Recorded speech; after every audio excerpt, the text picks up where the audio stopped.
Só um instante que eu vou colocar aqui no público, no meu Face, e a gente já começa.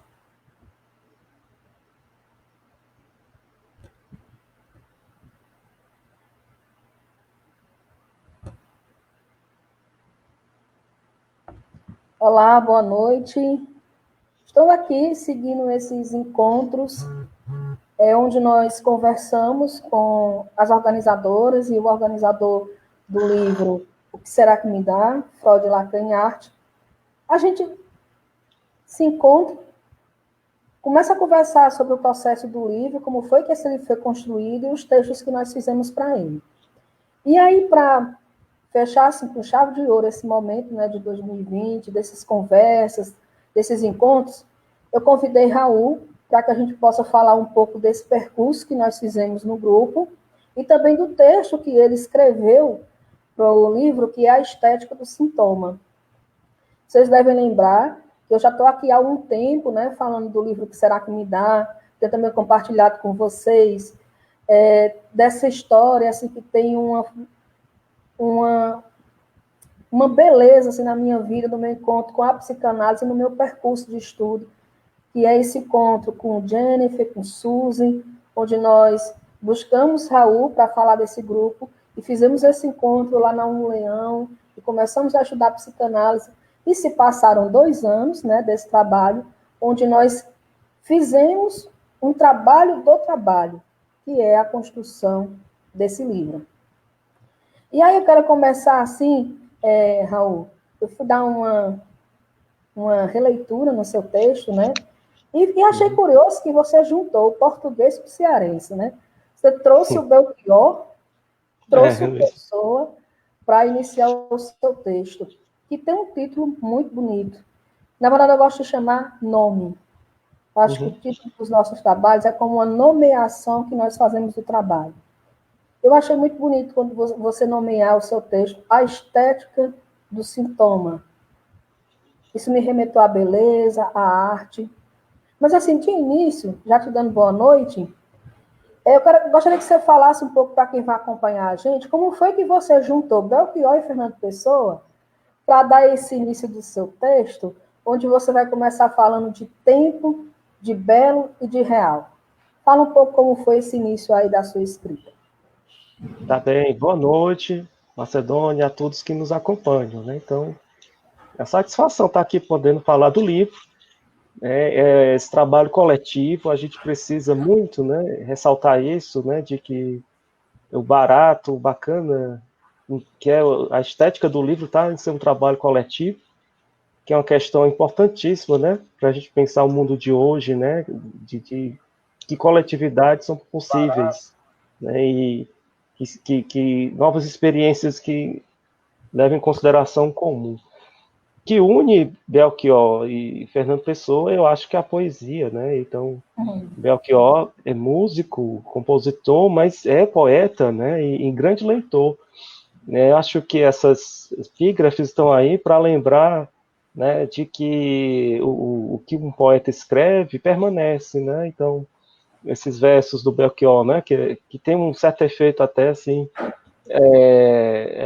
como é que eu posso dizer assim, um pouco cômico, né? Ano passado eu morri, mas esse ano não morro. Isso foi bem na época, inclusive, da morte do Belchior, assim, né? Ele tinha morrido no ano passado, mas assim, o que eu sempre considero que é muito marcante na contribuição artística dele é que ele é assim meio atemporal, né? Por exemplo, os jovens adoram Belchior, né? Há uma geração bem jovem que quando conhece se identifica bastante, né, assim, com o que ele fala, né? Então tem algo na composição do Belchior, inclusive, que uma canção muito falada, né? Ela lembra um pouco até rock, né? Algumas expressões de rock brasileiro, né? Que você lembra da canção muito mais pela letra, né? Então Belchior tem isso, né? A gente lembra muito dele pela letra, pelas coisas que ele diz. Algumas frases que têm esse efeito epifânico, né? Então acho que essa frase está aí porque ela tem esse efeito assim epifânico, né? Você fica assim espantado, né? Ano passado eu morri, mas esse ano eu não morro. Você passa, Tipo fica assim, pensando né? O que nela. isso quer dizer, né? O que está dizendo, né? Isso. interessante que o Emicida, ele, né, se apropriou desses versos, né, ele compõe em cima também. Tem um trabalho do rapper, né, Emicida, que foi premiado agora, né, naquela premiação, que até eu esqueci, como é que é o nome, gente? Né? Tem um prêmio latino, Grammy Latino, né? É um Grammy Latino, o disco de destaque de língua portuguesa, né? E uma das faixas ele faz essa homenagem ao Belchior, então assim, Belchior vai permanecer, assim como Pessoa, né? O Dom Fernando Pessoa diz isso, assim, olha, entre escrever, se o bebê que me ajuda a escrever, que é um fato mesmo, o Fernando Pessoa, pelo menos, né? Ele bebia muito e ele faz essa singela associação que é tema até de um livro, tá? Mas de filosofia, né? Que é essa relação dos escritores com a bebida, né? A relação que o escritor tem com a bebida como alguma coisa aliada à produção da escrita, né? Não no sentido assim de um empecilho, um impedimento, né? Mas como porque que muitos artistas colocam no seu fazer e até escrevem sobre o fato de beber, né?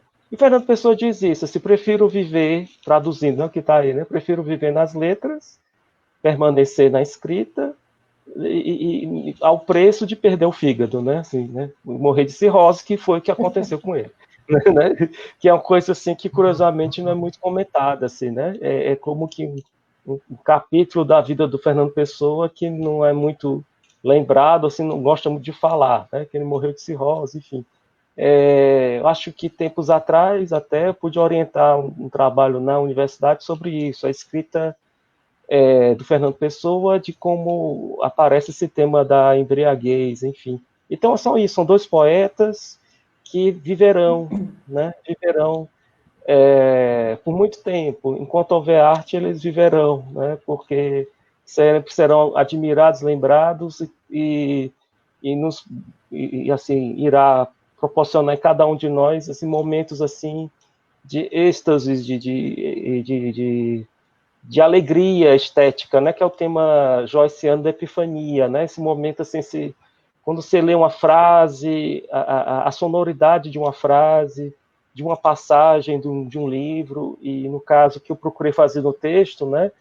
É perceber esse momento assim de ficar assim muito como que admirado, né? Com a música, né? Porque relendo aqui o texto, eu me lembrei muito desse momento, até que a gente está em final de ano, que na igreja se fala também da Epifania, né? Como a apresentação de Cristo, né? Como esse momento também radiante, né? Então assim tem toda uma construção, né, de um entendimento estético da Epifania, que é de São Tomás de Aquino, que Joyce se apropriou, né?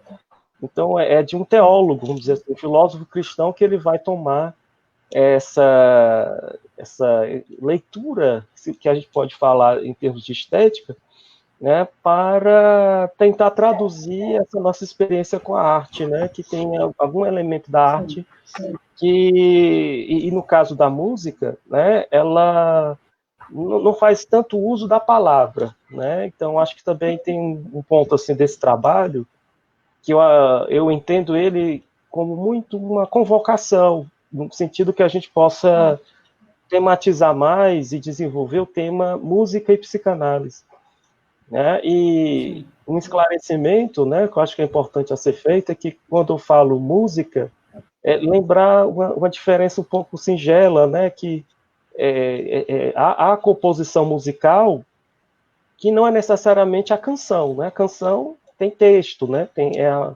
a palavra, você tem ali que talvez é o que a gente chama mais assim, comumente de música, né? O que a rigor seria mais correto uma canção, né? As canções são textos musicados. E geralmente um músico, na sua composição, ou ele faz a melodia antes e põe a letra depois, ou ele coloca em cima de uma letra uma melodia, né? Ou se faz ao mesmo tempo, como faz o nosso amigo Chico Buarque, que patrocinou nosso livro, né? com a sua obra.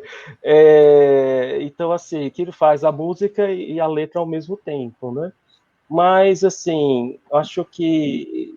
Então, o texto que tá, esse capítulo do livro, A Estética do Sintoma, ele tem como que a intenção de recolher, né, essas experiências de leitura, né? Está aí o Belchior, está aí o Fernando Pessoa, está também experiências, vamos dizer assim, de audição musical minhas, né?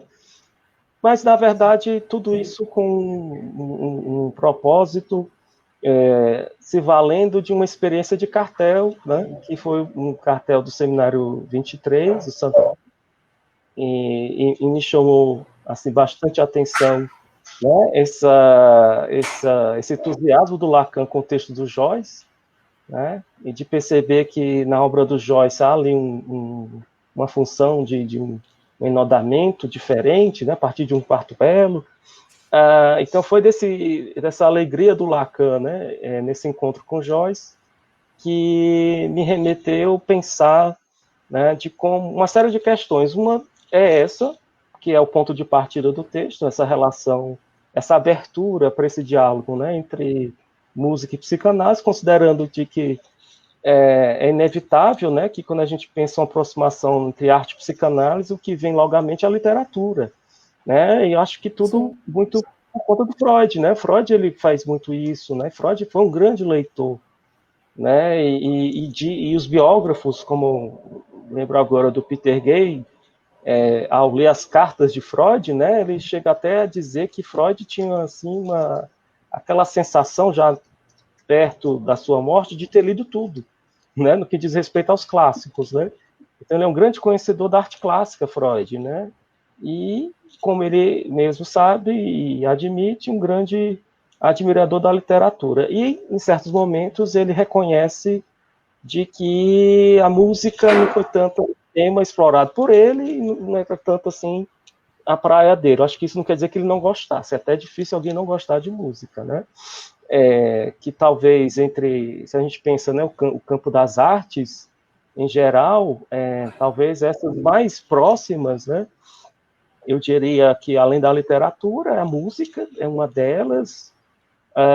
O cinema também, né? É uma coisa que é muito cotidiana, né? Então, quase todo dia a gente está ouvindo alguma música, né? Seja ela assim instrumental, e quando eu digo instrumental, não no sentido assim somente erudito, né? Embora o texto ele puxe para isso, no sentido da música clássica ou barroca, alguma coisa O do tipo, né? pancadão também entra aí? Então, a música eletrônica que eu estou pensando, né? Então, assim, tem essa música nova toda, né? Que ela é uma música que captura, né? Que mexe com o corpo, né? Que faz dançar, né? Que ela, enfim, né? Até as crianças, né? Bem pequenas dançam, né? Ao som, né? De uma música assim eletrônica, por exemplo, alguma coisa assim que não necessariamente tem letra, né? Então, acho que pensando também tudo isso, né, de que na potência democrática que tem a música, né, que é uma coisa assim que eu acho que é um privilégio da música no campo da arte. Ela faz muito laço, né? Ela das artes, ela tem uma lógica que é de enlaçamento, né? E aí eu vou pegar o ponto que eu trabalhei no texto, né, que é que é o ponto de partida do texto, é pensar justamente a noção de tempo, né, que está lá no Joyce, e eu fiz assim, uma certa transposição para pensar a música. Né? Então, nesse sentido, duas referências, né? Uma do Freud, o Freud dizer assim, que a estética, né, a beleza está na transitoriedade, está no valor da duração, né, de certas coisas, assim, o fato da perenidade, e Freud se remete, né, às estações, né, da primavera, é algo que vai passar, mas é justamente pelo fato de que ela vai durar pouco, que a gente valoriza. Né? Então, esse mote freudiano é muito interessante. Enquanto o seu interlocutor, o poeta, né, se lamenta que que pena que esse belo vai passar. E Freud, não, mas essa passagem, né, essa transitoriedade do belo é justamente daí que está a sua configuração de valor. A gente valoriza aquilo que é raro, né? Daí Freud, por exemplo, falar ao estado do amor, né? O amor a gente dá para poucas pessoas, né? A felicidade é uma experiência rara também, daí a gente valorizar, né? Então, essa brevidade, essa raridade é que concerne assim uma experiência de valor, né? E aí eu queria chamar a atenção para isso, né? Porque a gente pensa então na raiz da música, né? Aí eu estou me remetendo a música assim de música clássica mesmo, a música de concerto, né? Ela tem uma escrita, né? Existe uma que todo mundo sabe qual é, que é a partitura, né? Então tem uma forma de escrever. E qualquer pessoa que já teve alguma aula mais introdutória de teoria musical sabe de que a escrita da partitura ela é toda referenciada em valores. É um termo que se usa, é um termo musical. Valor, intervalo, duração, né? Então tem cada sinal aquela bolinha branca, bolinha preta. Se tem uma haste, ela indica um tempo de duração diferente, né? E é assim que a música é escrita, a partir de uma lógica, tem toda uma relação lógica desses símbolos, desses sinais, né? Eles remetem ao tempo, a duração do tempo, e que se trabalha com som que tem um efeito estético, né? Aí o que é interessante dessa escrita musical? Duas coisas. Uma, que ela é uma escrita universal, né? Ou seja, aqui no Brasil, em Portugal, no Japão, a partitura é a mesma, né? O idioma é totalmente diferente, mas a escrita musical ela é igual à matemática também, né? Que independente de país que a gente tiver, a gente pode assim não dominar a língua, o idioma, mas a escrita matemática é a mesma e a música também. Por isso que tem um fato muito curioso na música de orquestra, né? É que a música de orquestra, geralmente, uma orquestra ela tem gente do mundo todo, né? Você pega assim as orquestras, as brasileiras inclusive, as europeias, elas têm músicos do mundo todo, né? Então tá aí que está a capacidade interessante da música de mobilizar, né? De fazer laço, inclusive fazer laço político, né? Que é uma potencialidade grande que ela tem, né? Bom, então eu parti desse ponto do Freud para pensar um contraponto, né? Que é de uma referência musical que eu acho que ela é acessível, né? Que é um concerto chamado Concerto de Aranjuez, que é de um compositor espanhol chamado Joaquim Rodrigo, que é um compositor do século XX, né? Que eu coloco no texto até assim que ele foi muito criticado porque ele faz com uma certa aquela crítica que se faz sempre de alguém que sai de uma posição assim muito erudita e alcança o popular, né? Então de alcançar ou de tomar elementos populares, regionais para uma composição, né? E eu acho interessante isso, então, né? De que por mais de que haja assim certas apropriações no que diz respeito à estética, né?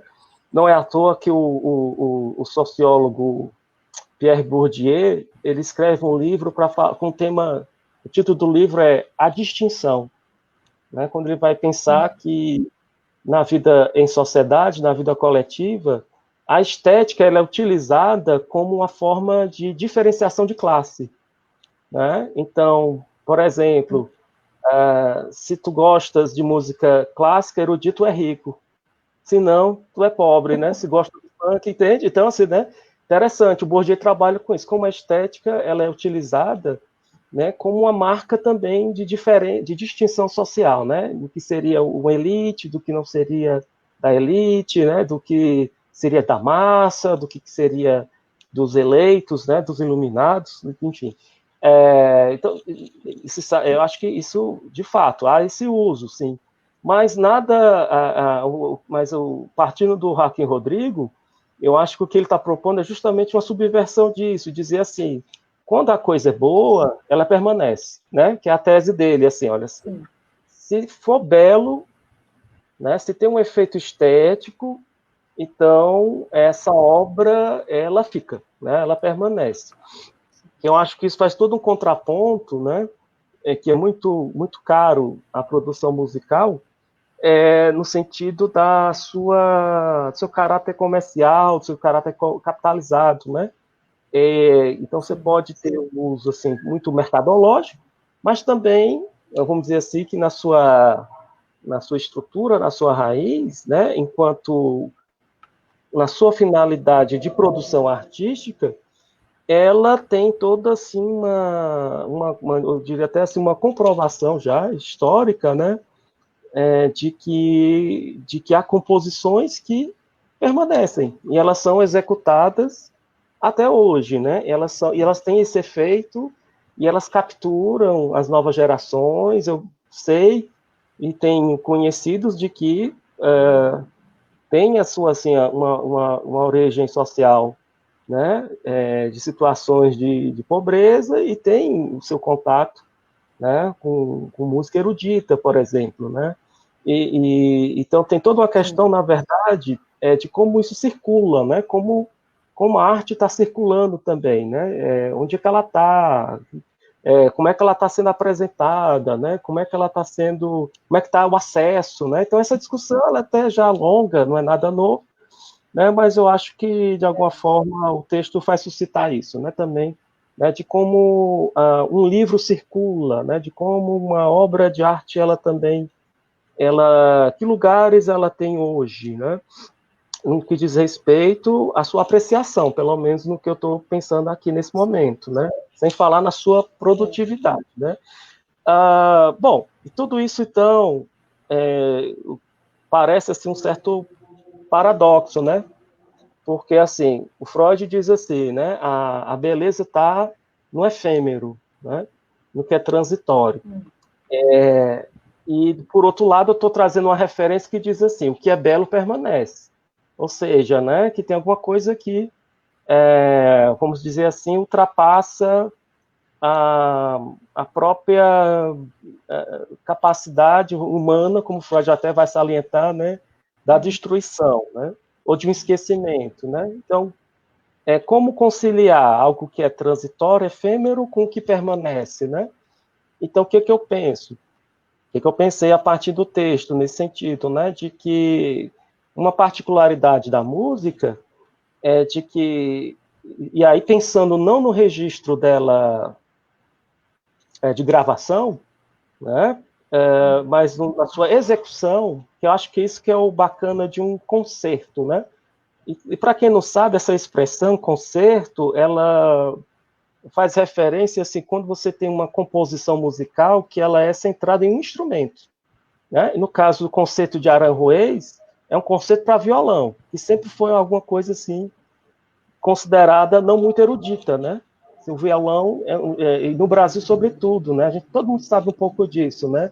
De que o violão é muito associado à marginalidade no Brasil, historicamente falando, né? Associado assim, a alguma coisa do vagabundo, até dessa questão pejorativa, alguém que não trabalha, passa de tocando violão, né? Então você tem que ter essa ideia, né? E de não é um piano, não é um violão. Então o violão é uma coisa, é um instrumento popular, né? Então olha só, um compositor que interessante, né? Assim, um dado biográfico, era cego, né? Mas tinha, então tem toda essa relação muito mais íntima com o som, né? Com a audição. Faz um concerto para violão, né? Então isso é muito chamativo, né? E assim, tem um fato interessante, né? É um compositor espanhol e a gente sabe que o violão é um instrumento muito íntimo, né? Da nossa história mesmo, assim, da nossa raiz ibérica, né? Então, se tem duas escolas de violonistas no mundo, é o Brasil e a Espanha, né? Para quem acompanha um pouco assim, a questão do instrumento, né, sabe disso, assim, se tem duas escolas de violões, né, do instrumento, assim, que são muito reconhecidas no mundo, são os violonistas brasileiros e os espanhóis, que são totalmente diferentes também, né? Porque o violão brasileiro é alguma coisa assim, muito, né, assim, de uma herança bossa nova, assim, eu diria, né, é muito conhecido, pelo menos nessa sua raiz, assim, né, bossa nova jazz, né, então, assim, você tem, ou chorinho, né, como tem Amado Costa, Rafael Rabelo, né, que são músicos do chorinho, né. Lembrei muito do Baden Powell também, né. Baden Powell, pronto, mas é que a música mais ligadinha, né, agora o violão espanhol é um violão rasgado, né, é um violão cortado, é outra escola, mas que se comunicam muito bem, né, a escola brasileira com a espanhola, né? Então, assim, então, tem muita conversa, né, entre as duas, né? Bom, então, assim, estou lembrando esse fato para dizer o seguinte até, né? De que desse concerto específico, que dura uns 20 minutos, né? Eu tinha um tempo assim que eu escutava ele todo dia, inclusive, né? Porque ele tem 3 movimentos, e onde o segundo movimento talvez seja o mais conhecido, né? O segundo movimento do Concerto Arroz é um movimento mais melancólico, que né, é só você ouvindo mesmo para reconhecer. Você já ouviu, todo mundo já ouviu essa execução, né? De um tom muito melancólico, né? Então é um concerto que está nesse tom do Ré maior, mas esse momento é um tom menor, né? O Si menor, tem uma coisa mais melancólica, e depois ele volta exuberante no terceiro movimento, né? Então é isso, o concerto, só para lembrar, né? É algo centrado no instrumento, né? E o instrumento em questão, ele não é qualquer, eu acho, assim, né? Que tem tudo a ver com a nossa língua, né? Com a nossa forma de falar, né? Em outra ocasião, eu lembrava, assim, né? De um luthier japonês. Luthier é quem fabrica violão, para quem não sabe, né?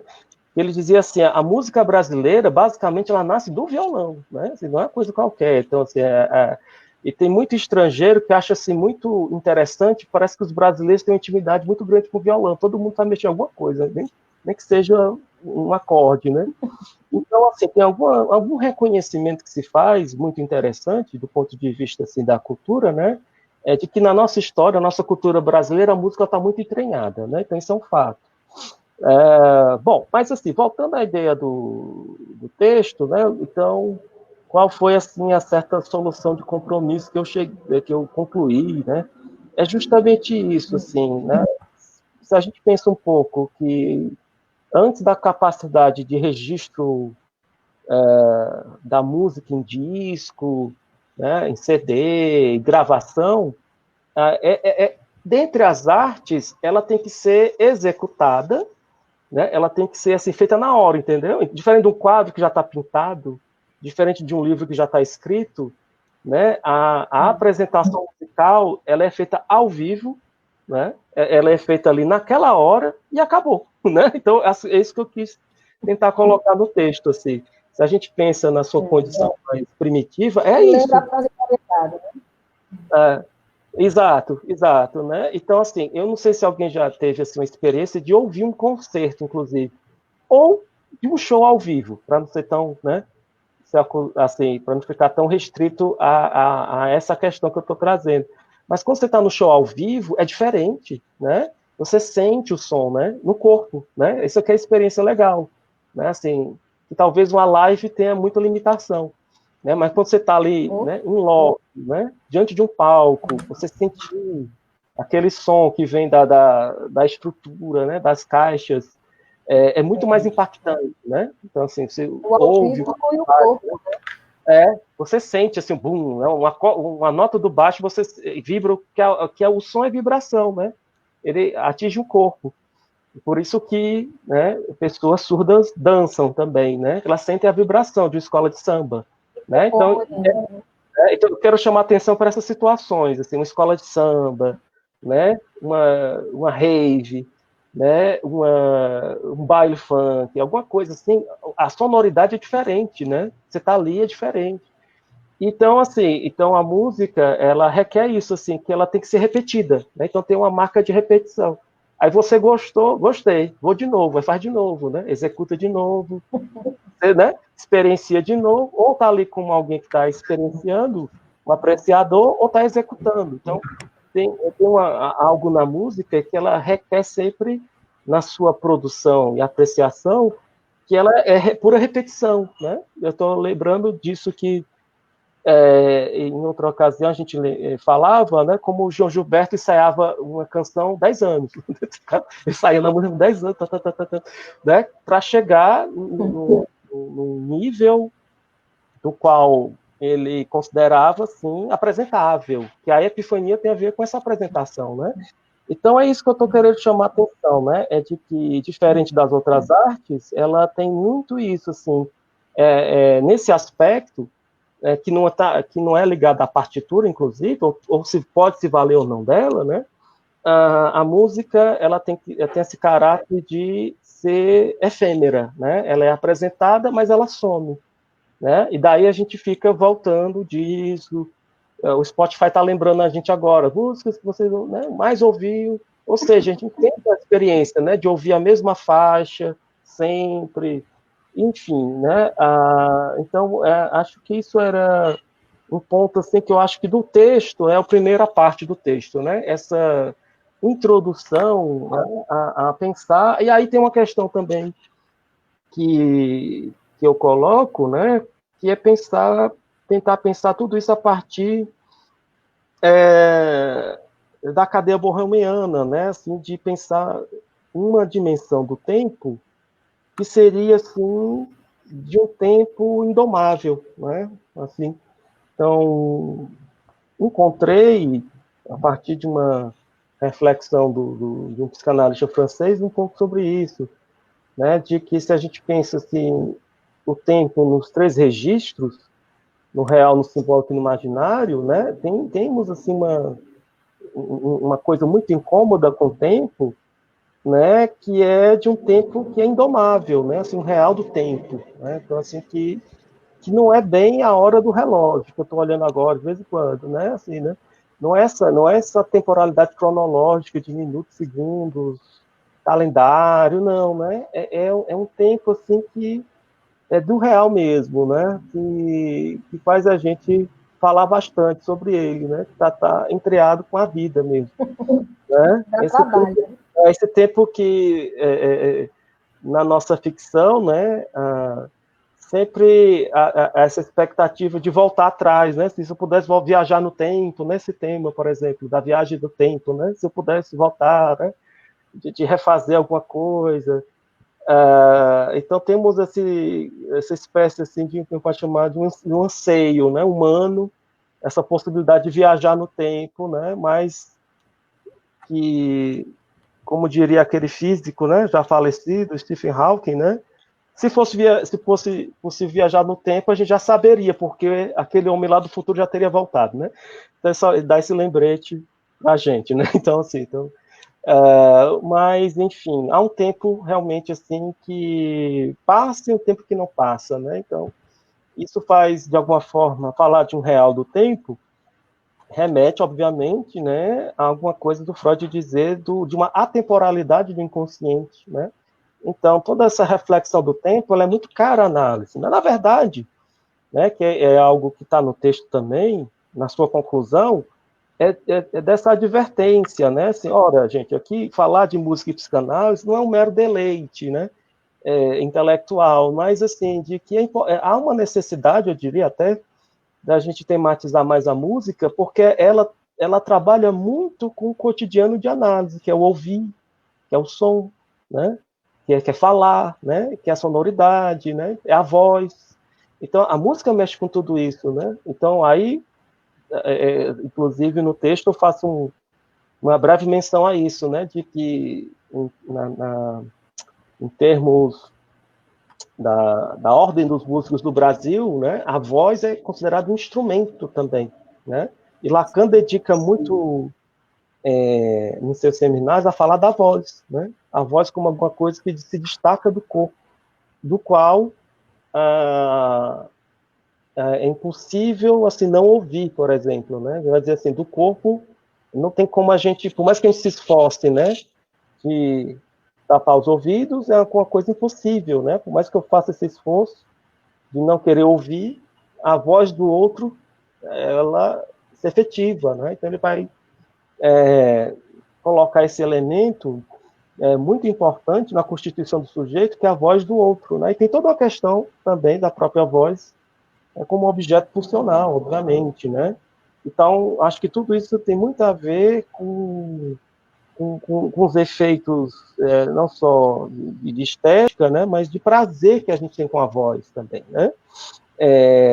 Enfim, então, tem toda uma questão funcional, de fato, né?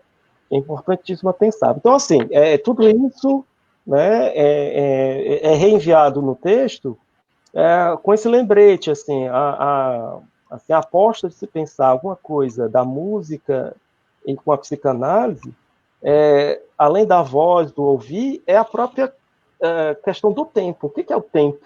Né? Acho que a gente não pode pensar, nem Freud pensava assim, de uma forma ingênua, né? A questão do tempo. Né? Então, Freud já subverte muito essa noção de tempo cronológico, né? Quando ele diz assim que o passado está dentro do presente, né? Ele vai dizendo isso de alguma forma, assim, né? Nos seus escritos. Quando um sujeito fala em análise, né? Ele fala algo de uma experiência que ele localiza no passado, ele está presente ali, enfim. Né? Então, toda essa marca da atemporalidade, toda essa condição também do desejo indestrutível, né? Tiram Freud de uma certa concepção ingênua do tempo, né? Como do senso comum, pelo menos, e faz com que ele diga, né, que o desejo é o que une passado, presente e futuro. Né? Então, assim, tal qual outros pensadores, inclusive, Freud sabia de que tem uma marca de ficção quando se fala do passado, né? Então, assim, é uma marca de ficção que o sujeito constrói esse passado, né? Então, assim, a pauta da primeira parte do texto é nesse sentido, né? De colocar assim, alguns elementos de como a música ela fornece, né? Para pensar a clínica, né? E a teoria. E aí, na segunda parte do texto, ela é muito mais assim uma certa homenagem, né, ao Joyce, né, e de recolher do Joyce Sim. essas passagens onde é possível capturar algo de uma que ele vai, né, remeter ao São Tomás de Aquino, chamado da Epifania, né? E eu coloco no texto assim de como o caráter da epifania está também na sua brevidade, né? Na sua efemeridade, que é até uma tradução do texto da transitoriedade, né?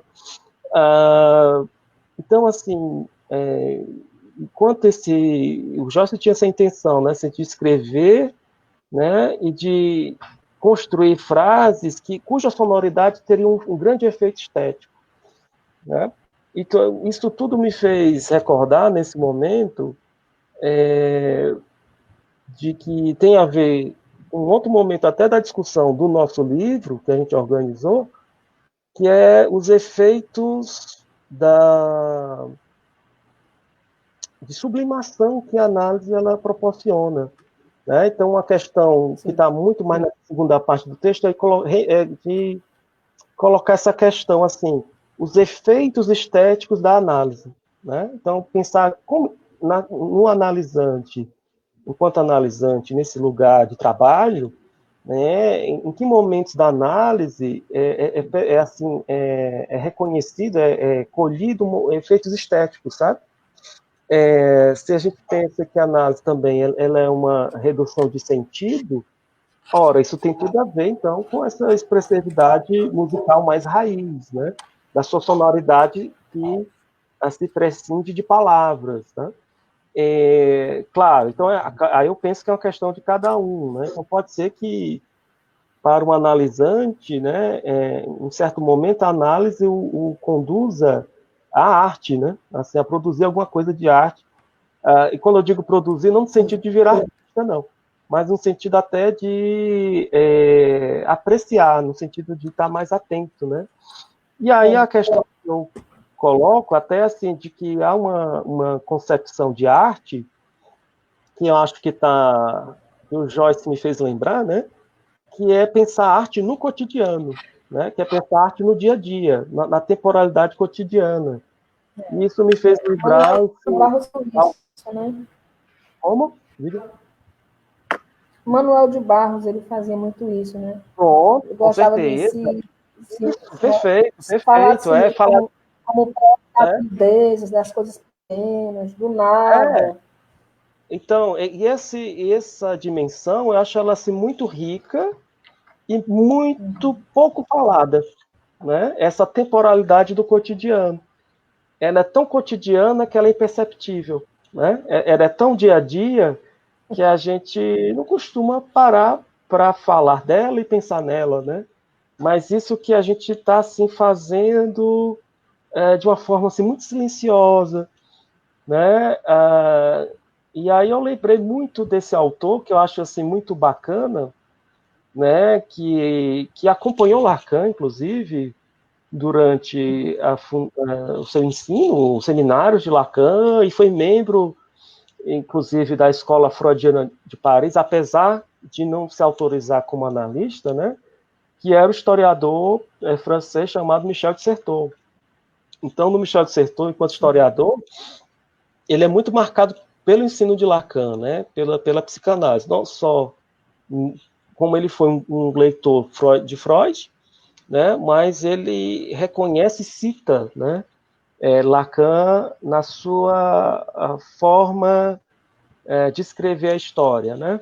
Então, é um autor mais conhecido, eu diria, mais nas ciências sociais, na história, né? Não tanto na psicologia, por exemplo. Né? Não tem, e apesar, no próprio campo das ciências sociais, assim, é um autor muito discreto, né? Mas você não é um autor que ele estuda o cotidiano, né? Então, do Certeau, claro, o tempo é curto, né? Mas só dizer essa ideia, né? Ele tem várias linhas de trabalho, mas uma delas é estudar o cotidiano. Ele, quanto historiador, entende de tempo, né? Então, assim, ele estuda tempo. E ele empreendeu uma pesquisa na França, era de que pega um bairro francês e passa a ouvir a experiência desses moradores, como é que era habitar aquele bairro, né? Como é que era morar, né? Então ele escuta coisa assim besta, né? Que alguém pode achar assim, né? Como é que você anda? Para onde é que você vai, né? Você pega essa rua nessa, aí vai falar ali com o feirante, entra na mercearia, né? A casa, como é que é a casa, como é que é o quarto, onde é que você senta, o que come. Ele fala disso, comer, beber, andar, né? Ele tematiza isso, né? E é interessantíssimo assim, né? Essa obra chamada A Invenção do Cotidiano. São 2 volumes, né? E do qual ele apresenta assim uma concepção de cotidiano que eu vou até ler aqui, que eu estou com o livro aberto, né? E ele define assim o cotidiano. Acho que tem que eu me vem com uma definição até estética, né?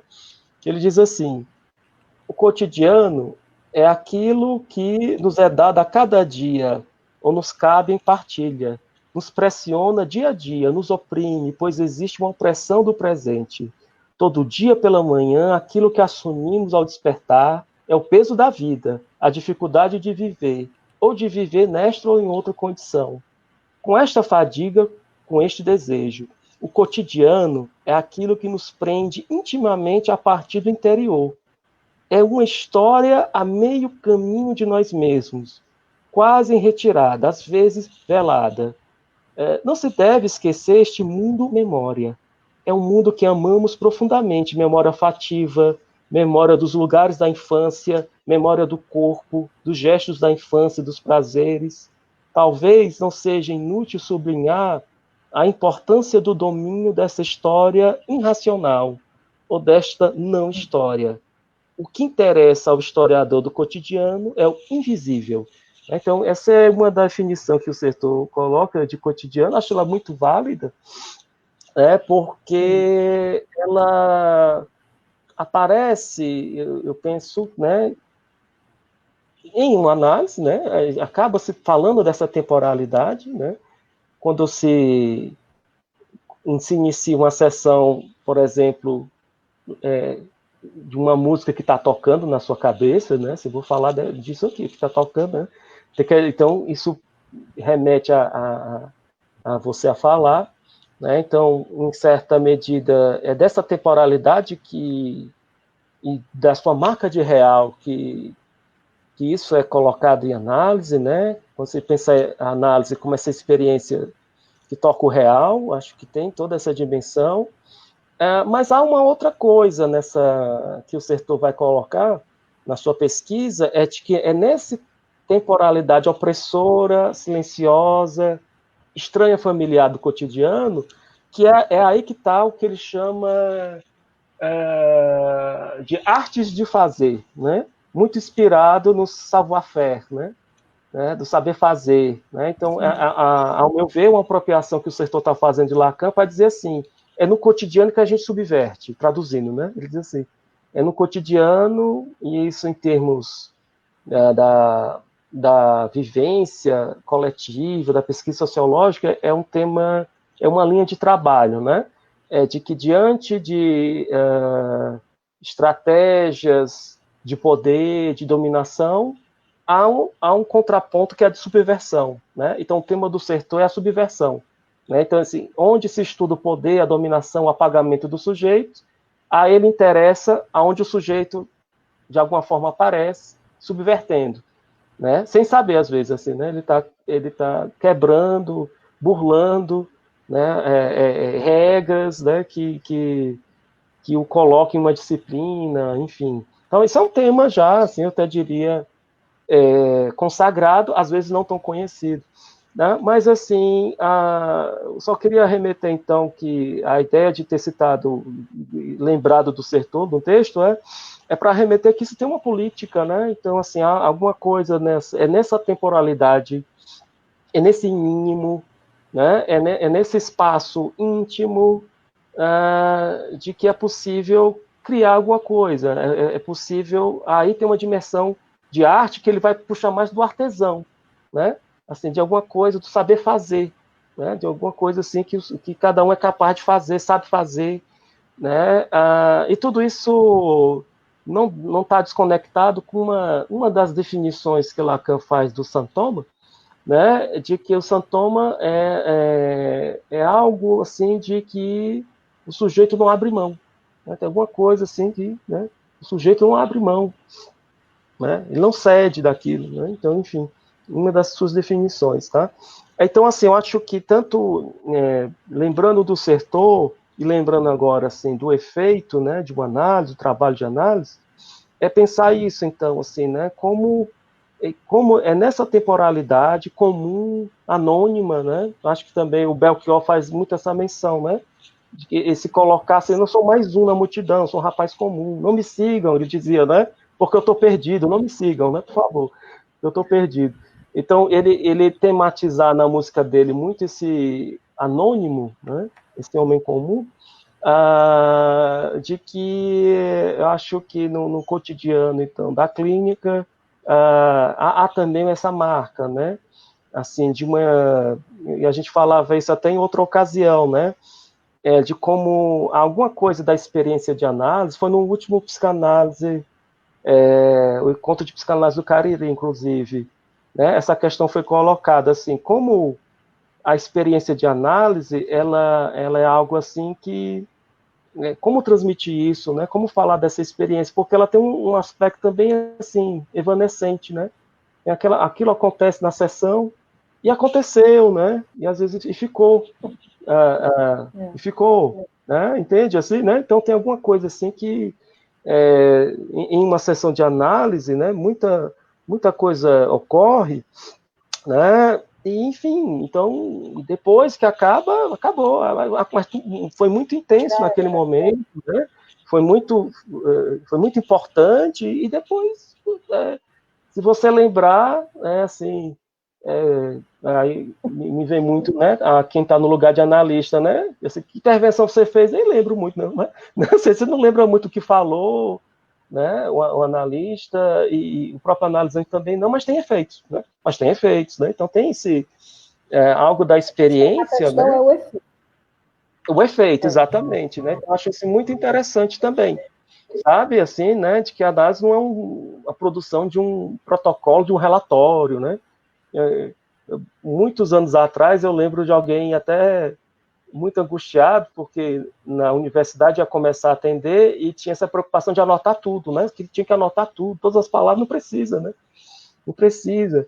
Porque não se trata disso, né? Não se trata do conteúdo, do texto, né? É outra coisa que está em jogo. Não se trata de secretariar o que o analisando está falando. Tá Então, ali. assim, Deixa eu tirar tudo que está dizendo aqui. Então, para quem não conhece, assim, Raul, né?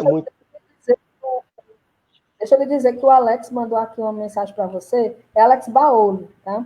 Ele diz assim, olha, Raul tem um livro lindo. Aí ele colocou assim, entre parênteses, pesado, na verdade, sobre o alcoolismo em Fortaleza da primeira metade do século passado. Alex é professor, nós fizemos recentemente aquele papo sobre Clarice, foi muito bom, acho que produziu esse efeito assim, estético em nós, enquanto estava ali conosco.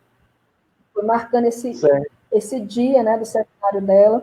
E ele está aqui lembrando o seu trabalho. Acho que foi no mestrado ou foi no doutorado que você fez, né, o trabalho desse livro, dessa pesquisa. Sim, foi no mestrado, e é um trabalho assim que eu gosto muito, né? Que é o meu trabalho como historiador, modesta parte, né? Eu sei, dia de domingo eu sou historiador, assim, né? Se tá de trabalhando, eu tenho aqueles momentos que tem uma preocupação com isso, assim, né? Que é justamente um trabalho inspirado no Michel de Certeau, né? Como o Certeau ele pega a psicanálise, né? Então eu vou aproveitar, né? Vou fazer essa subversão, fazer um mestrado em história falando de psicanálise e o pessoal saber, né? Então, assim, onde o tema maior é esse, né? De uma subversão das subversões anônimas, né? De realmente assim pessoas anônimas, de fato, né? Isso não é nem um capricho em dizer, né? De como dentro de uma questão como essa, né? Em torno de discursos no sentido Foucaultiano, né? De medicina, pedagogia, de condenação, né? Até de patologização, é basicamente o livro para fazer a propaganda, então, né? É um livro que vai tratar disso, assim, de como, em torno de uma discursividade de produção, né, da categoria alcoolismo, que é uma categoria médica, ou seja, patológica, mas também é criminal, né? Ela criminalizou a embriaguez, enfim, há uma série de contrapontos, né? Anônimos, né? De dizer, por exemplo, só para dar um exemplo até, inclusive, literário, né? Não é bem, assim, o tema inclusive, da dissertação, mas foi até um resto da dissertação, foi um artigo que eu escrevi em 2008 sobre o Lima Barreto, né? O Lima Barreto dizia assim, eu tenho problema com bebida, mas ele não chama em nenhum momento isso de alcoolismo, né? Eu sei que eu tenho problema com a bebida, mas ele questiona, assim, né, o que a medicina fazia com isso, né, questionava a forma como ele foi, inclusive, internado. Ele foi, na época que o hospital psiquiátrico tinha 5 classes, né, da primeira classe à quinta, ele entrou como indigente, ou seja, nem de quinta classe ele era, né, e todo mundo sabe, assim, que Lima Barreto era negro, né, então tem toda uma questão do racismo também, e ele era um grande crítico, é um autor fundamental para a gente ler hoje, inclusive, Lima Barreto, né? Então, só para dar um mote do livro é muito esse, né? Como essas figuras de exclusão, né? Elas têm muito a dizer, né? De uma crítica social, né? De apagamentos, né? De dominação massiva, né? Então, assim, eu gosto muito desse trabalho, da dissertação, acho que ela teve, assim, muito uma preocupação estética também. Eu acho que é isso que é importante.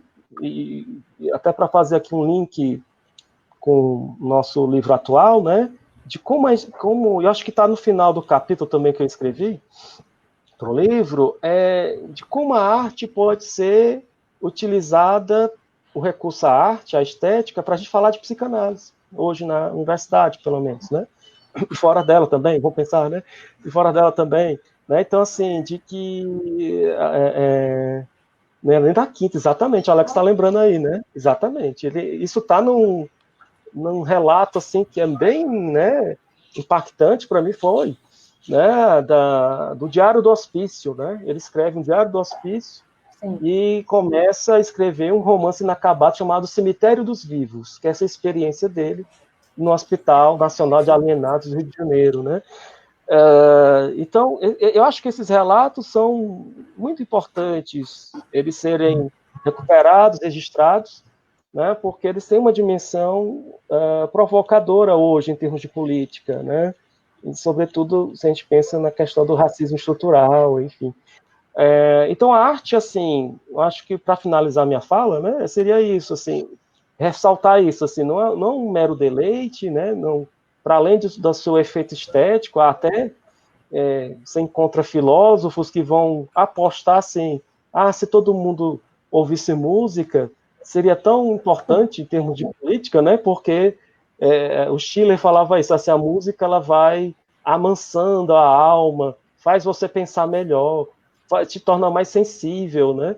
Então, há toda uma aposta hoje, inclusive, né, conversando com algumas pessoas que estudam arte, né, é assim, como é importante a gente falar da arte, falar das sensibilidades, porque isso tem efeitos, né? Isso tem efeitos sociais, né? Isso tem efeitos de sensibilização, né? Tem assim efeitos assim que dizer assim uma palavra assim mais de humanidade, né? Então assim, então não é alguma coisa de fato qualquer, assim, é algo bastante interior, né, nesse sentido, refinado, né? Mas que remete a um lançamento também, né? A um lançamento de ligação, né? De um eros mesmo. Daí toda a aposta, né? Voltando aqui um pouco, né? A aposta do Freud, né? Que isso é uma aposta que Freud também não coloca assim como a solução, né? Mas ele diz assim, né? O que estaria mais encaminhando, o que poderia encaminhar a questão do mal-estar é a sublimação, né? É a produção ali que gira em torno da arte, né, e de outras produções. E ele vai lembrar que nem todo mundo faz essa arte, a grande arte, né? Nem todo mundo é poeta, escritor de literatura, enfim. O que faz a gente pensar, então, né, na condição nossa, né, a forma como cada um se coloca nesse campo maior consagrado da arte, mas pensar também, né, nessa arte do cotidiano, né, nesse saber fazer, né? E eu acho que é isso que a questão, uma questão que o Santoma convoca é isso, assim, há enodamentos, né, que cada um constrói da sua forma, do qual não abre mão, e que é de uma produção até de um nome próprio, né? É de uma singularidade mesmo, né? De uma apropriação. Então, interessante é É uma que amarração, cada um. isso, uma amarração bastante, né, singular, né, bastante, enfim, vamos dizer assim, própria, né, que não está desconectada de tudo isso que a gente está falando agora também, né, pensar isso também, né, não está desconectado desse contexto maior. Bom, então a ideia geral do livro foi isso, assim, foi partindo dessa aposta entre música e psicanálise, e o texto finaliza voltando para algumas questões, né, da clínica, né, e encaminhando pensar isso, né, a categoria tempo, né, assim, como ela é importantíssima no trabalho de análise, porque se invoca passe, né, que no sentido até da passagem analisante-analista, ela invoca final de análise, ela invoca ato analista, então tem tempo aí também, né, eu acho que tem uma questão do tempo me vem assim como tema de trabalho futuro, né, para mais detalhes, né, tempo, né, essa questão também voz, né, essa questão também da audição, né, tudo isso acho que é tema que vai ser derivado desse texto, né, assim, vai ser derivado desse trabalho e obviamente, né, o que no que for possível escrever alguma coisa, continuar escrevendo sobre esse contato, esse contato de litoral, né, da psicanálise com a música, né, alguma coisa que não vou abrir mão disso, né, para finalizar minha fala. Oh, bonito, Raul. O Alex está dizendo assim, se ele quiser comprar seu livro, onde é que ele pode encontrar? Eu acredito que ele está falando do livro que você da tese, né? E aí aproveita e fala do nosso também. O nosso no momento a gente tem a versão, né, e-book dele, está disponível na Amazon, né, e para ano que vem a gente vai procurar disponibilizar também a versão impressa, né? A gente vai divulgar 2021, início do ano que vem, a versão impressa do livro, mas no momento ele já está assim, bem acessível nessa plataforma, né? Que ele está bem popular agora, né? Da Amazon, né? O livro do mestrado, né? Da dissertação que tem essa versão de livro é comigo mesmo, assim. Agora eu não sei como é que eu posso deixar disponível, assim, né? Inclusive, então, vou criar assim, alguma. Delivery. Acho que quando for oportuno, quem sabe no colóquio, né? Que faremos aí sobre análise e arte, né? E deixasse um ponto de disponibilidade, assim, quem quiser adquirir estará. Posso, como é que eu posso dizer assim, né? Deixar disponível em um ponto físico, porque ele só tem versões físicas, ele não tem versão e-book, né? Então, vou aproveitar o colóquio para fazer uma espécie de relançamento, né? Porque já foi lançado há 5 anos atrás, então, mas ainda tem exemplares que podem ser Fazer uma outra relançados. edição, né? Quem sabe, sim, com certeza, merece. Então, é isso, acho que é isso, assim, e eu acho que eu gostaria de ressaltar isso, assim, né? Como foi muito boa essa experiência de ter organizado, né, um livro. Eu acho que você pode até falar algo assim, Macedônio, também, né? Assim, como é interessante a gente fazer um trabalho de reunir, né, assim, né, textos diferentes, né, são temas diferentes e como que apostar ali num enodamento, né, uma articulação desses temas, né, porque o nosso livro ele tem essas duas partes, né, psicanálise com arte e arte com psicanálise, né. Esse trabalho que eu estou apresentando agora, ele está nessa primeira parte, de Macedônia também. Então, assim, eu acho que tem um trabalho que eu gosto de fazer, né, do organizador, né, não sei se é uma boa palavra, mas assim, eu acho que ele é muito isso, assim, né, de como que tem uma certa função assim de como mais um, né, do cartel, né, assim, de fazer alguma coisa ali funcionar, né? Eu acho que tem alguma coisa, a meu ver, né, de que eu acho que esse livro mostra isso, assim, tem um organizador, tem essa função importante de articular, de fazer o livro funcionar, mas também ele fica anônimo, né? Em alguns momentos, assim, né? Você vai deixando ele de lado e vai contemplando cada capítulo, né? Cada autor, né? E a gente tem essa particularidade que a gente vira autor também, né? Dentro do livro. E, enfim, né? Então acho que é bacana também, assim, essa experiência não é fácil, né? Porque tem não é fácil, porque os textos são escritos diferentes, eu né? achei bem difícil, mas com um efeito, na dificuldade, eu achei difícil, e com um efeito de transcrição. Né? Então é isso, assim, eu fico pensando, né, de que é um trabalho importante, né? E algo do livro foi assim de proporcionar, assim, aqueles que já têm, que eu estou lembrando disso agora, né? Eu já tinha publicações anteriores, mas a proposta desse livro, né, o que será que me dá, foi também de como que introduzir novos escritores, né? De mostrar algo assim de um anseio por publicar, né? Uma pulsão de escrever, então dá um destino a tudo isso, né? E acho que é esse o ponto maior mesmo, assim, de uma transmissão, né, da psicanálise aqui na nossa região. Acho que é sempre importante, né, com pessoas da região, né? Acho que é sempre válido a gente proporcionar isso, né? Que a gente faça circular, conhecer também, criar espaços de autores locais, né? Assim, a nossa produção ela é muito centrada ainda, né, no eixo sudeste, né? Então a gente precisa assim, marcar também, né, esse lugar, né? e de uma autoria, né? Então, acho que é sempre válido isso também. Eu acho que então, os lançamentos de livro, eu não sou do Cariri, né? Nascido no Cariri, mas eu sinto que aqui tem um espaço muito propício para isso, né? De um exercício, de um trabalho de autoria, em todos os sentidos, né? Acadêmica, psicanalítica, na arte também, que eu acho que é muito importante esse espaço que você está fazendo agora, inclusive, né, dessas lives, né, para a gente poder conhecer e fazer circular tudo isso, né, o que é produzido em psicanálise, o que é produzido na arte. Eu acho que o colóquio também vai entrar muito, vai cair com uma luva para tudo isso, né?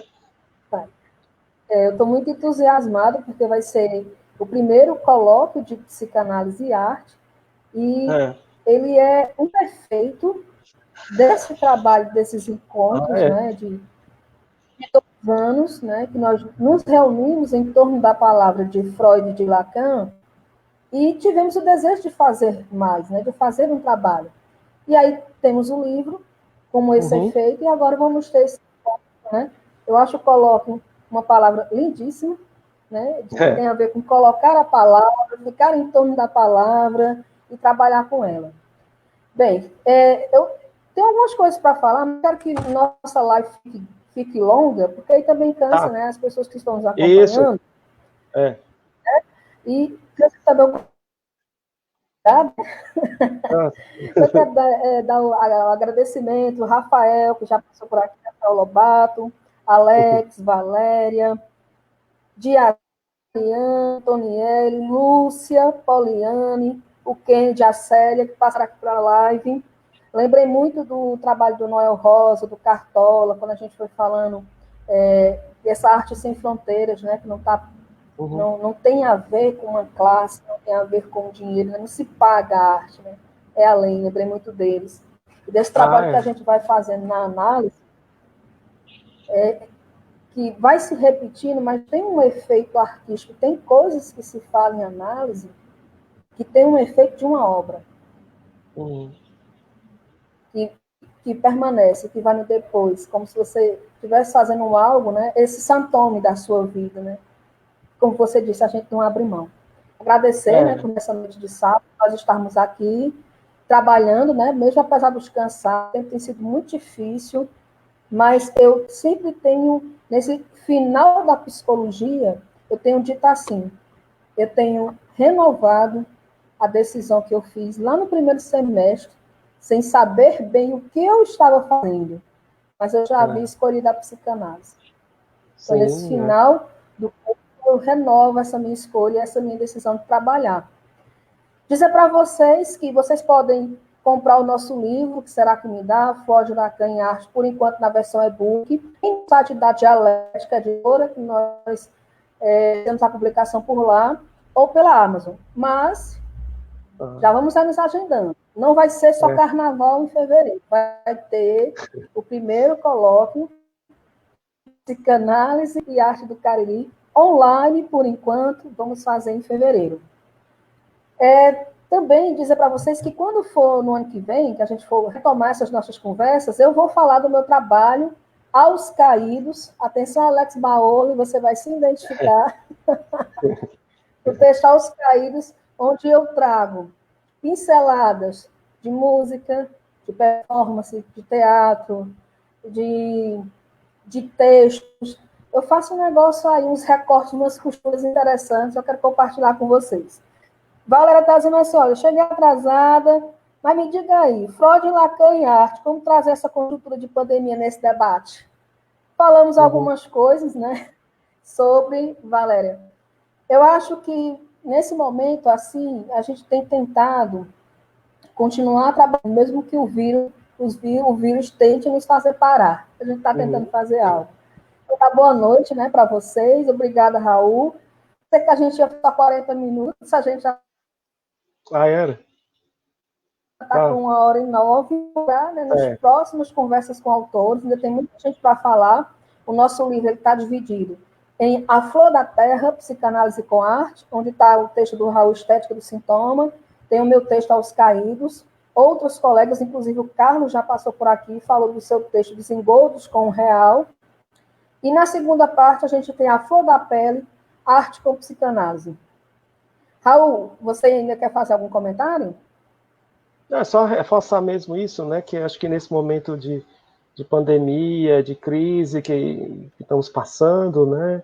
É muito importante a psicanálise e a arte, né? Para nos reenviar, né, nos posicionar, né? Diante de uma situação, né? De uma crítica necessária, né? De um reposicionamento mesmo político. Acho que ela conecta bem com isso, assim, né?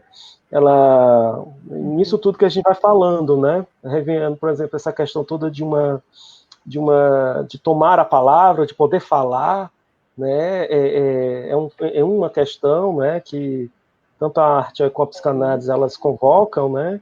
E de uma sensibilização também, como a gente fala hoje, né? Então são a mim, né? Me serve muito para atravessar esse momento que está sendo difícil, né? De pandemia, de pandemônio, né? Então a gente precisa realmente fazer uma resistência, né? Eu acho que então na psicanálise, na arte, a gente encontra elementos para fazer uma resistência, né? E também de conversar, né? Tomando esse lugar da fala, né? Ao tomar a palavra, né? De reenviar também todas essas questões para a vida coletiva, né? Então, acho que, fazendo assim um breve balanço, né? Foram muitos os trabalhos, né? Macedônia Lives, que a gente procurou, não só aqui no Cariri, mas eu digo no Brasil todo, assim, muitos analistas se colocando, né? E problematizando, né? E também muitos artistas e muitos projetos também, o projeto que eu faço com o Alex Nóbrega, né? Que também com essa finalidade também, né? Assim, todo vai desembocar, né? Nesse lugar, no reposicionamento, em uma posição que temos que ter nesse momento, né? Eu acho que é um ponto assim bacana a gente pensar, né? Responder com trabalho, como você está dizendo, né? E também de fazer resistência, né? Então, acho que são temas que a gente pode até trabalhar no colóquio, isso que foi colocado, né? Sim. Esses temas são importantes, assim, em algum momento a gente falar né, de pensar isso como um conceito, né? Rico, né? A ideia de uma resistência. Mas era isso. Sim. Mas agradeço, viu, o seu convite, boa noite a todos. E a gente espera, né, que o livro chegue, Bem, né? A todos também. Para finalizar, eu faço versos como quem chora, de desalento, de desencanto. Fecha meu livro, só por agora. Não tens motivo de pranto. Meu verso é sangue, tristeza esparsa, remorso vão. Dói-me as veias, amargo e quente, cai gota a gota do coração. Manuel Bandeira. Uhum. Boa noite, queridos. O poeta das miudezas do cotidiano, das coisas comuns. Vou terminar com o comentário de Valéria. Ela diz assim: a pandemia, penso, nos faz pensar na natureza da vida, no estado de presença em busca da felicidade. É isso mesmo, Valéria. Então a gente terminou miolando, né? Igual diz a sua cura, a Casa das Pretas. Muito obrigada a todos e a todas. Uma boa noite. E até a próxima. Boa noite.